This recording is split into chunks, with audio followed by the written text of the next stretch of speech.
जी कराची में लाॻीतो तसलसल सां बरसात में 16-17 कलाकनि खां वधीक वफ़ो थियण खां पोइ ॿीहर कराची में बरसात जो सिलसिलो जीअं ई शुरू थी वियो आहे। अञा मामूली चंद मिंटनि जी जीअं बरसात पई आहे त कराची जो ही काला बोर्ड वारो इलाइक़ो जेको हिन इलाइक़े में रहंदड़ जेका वॾी तइदाद में आबादी आहे, जंहिंजी ज़िंदगी जेका आहे न सिर्फ़ु अॼु खां बल्कि लाॻीतो जीअं ई जो गुज़िरियल महीने खां वठी जेको बरसातुनि जो सिलसिलो शुरू थियो आहे अज़ाब में गुज़रे थी। हिन वक़्तु जेतोणीकि बरसात जेको जारी आहे, पर बरसात जारी रहण खां अॻु में हे माण्हू हिते जा जेके ज़िंदगी गुज़ारीनि था कंहिं अज़ाब खां घटि नथा गुज़ारीनि। ही रोड जेको जंहिंजी जेका जेकॾहिं किलोमीटर में जेकॾहिं मिक़दार मापिजे त 200 मीटरनि खां वधीक टुकड़ो न आहे जेको लाॻीतो हिन जी तामीर न थियणु सबबु, हिन जी मरमत न थियणु सबबु हिते जी जेका आबादी आहे मुश्किलातुनि खे मुंहुं ॾेई रही आहे।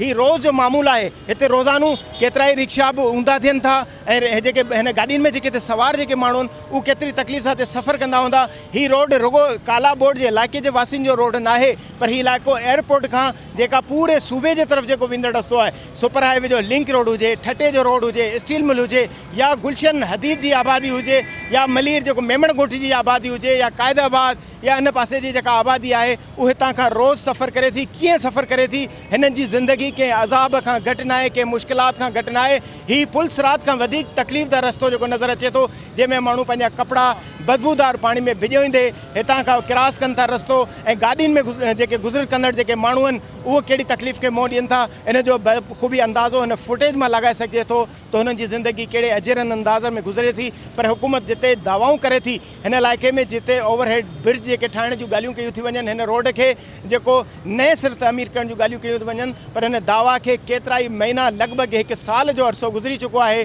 पर हिन इलाइक़े जो ही रोड मुकमल थियण जो नालो नथो वठे। ही टुकड़ो सिर्फ़ु 200 मीटरनि जो जेको रस्तो आहे, हुकूमत खे अलाए छो नज़र नथो अचे। वज़ीर आला सिंध सैयद मुराद अली शाह जॾहिं मंज़िल पंप जे फ्लाईओवर जो इफ़्तिताह कयो, सैयद क़ाइम अली शाह अॻूणो वॾो वज़ीर जॾहिं मुंहिंजे चंद क़दमनि ते मौजूदु जेको बलीर फाटक वारे ब्रिज जो इफ़्तिताह कयो, पर अॼु ॾींहं ताईं हिन रोड जो 200 मीटरनि जो टुकड़ो तामीर न थी सघियो आहे। ऐं हिन नंढड़ी बरसाति में हिन शहर जी जेका सूरत हाल, जेको सॼो शहर जेको कल्ह खां वठी अकासी करे रहियो, पाक फ़ौज, रेंजर, नेवी या ॿिया इदारा, शहरी इदारा जिते शहर में पाणी निकासी जे अमल जी जेका निगरानी करे रहिया आहिनि, मशीनूं हला रहिया आहिनि, पर उते हिननि खे ही पाणी जो टुकड़ो नज़र नथो अचे जितां पाणी घटिजे ऐं माण्हुनि खे मुश्किलात मां निजात ॾियारिजे। पर हीअ सूरत हाल बदतर खां बदतर थींदी पई थी वञे। जी।